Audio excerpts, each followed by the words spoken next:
I can think of many times in my life where I sought to compare myself to others.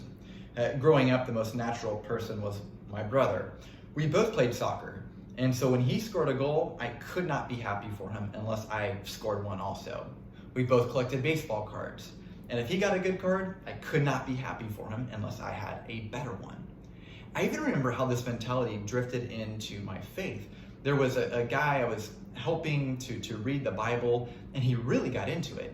And he began to read more than I was, and I wasn't happy for him.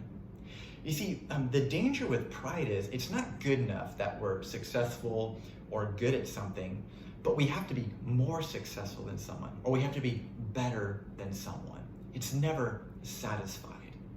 And as we continue to see the chaos that's going on in Corinth, we're going to see this pride and this boasting that are going on that we can learn a lot from. So let's dive in to chapter 4, verses 6 and 7. Now, brothers and sisters, I have applied these things to myself and Apollos for your benefit, so that you may learn from us the same. Do not go beyond what is written.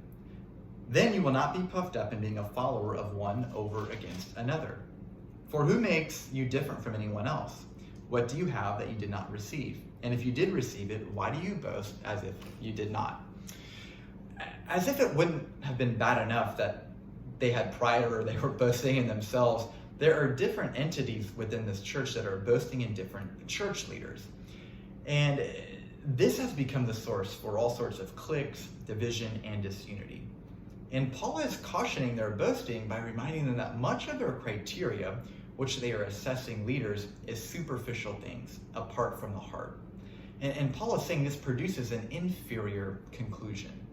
And this can happen to us. It doesn't have to be church leaders. It can be in any facet of life. Now, pride is dangerous in that it never satisfies. We know that we're prideful when it's not enough that we excel at something or are good at something, but we have to be better than someone at something. That's why Paul says the Lord will judge the motives of our heart. Now, pride can lead us to accomplish all sorts of things. But rather than accomplishing them for the furthering of God's kingdom, we can easily slip into accomplishing them for the furthering of our kingdom. So far in this chapter, Paul is using the language of servants and stewards.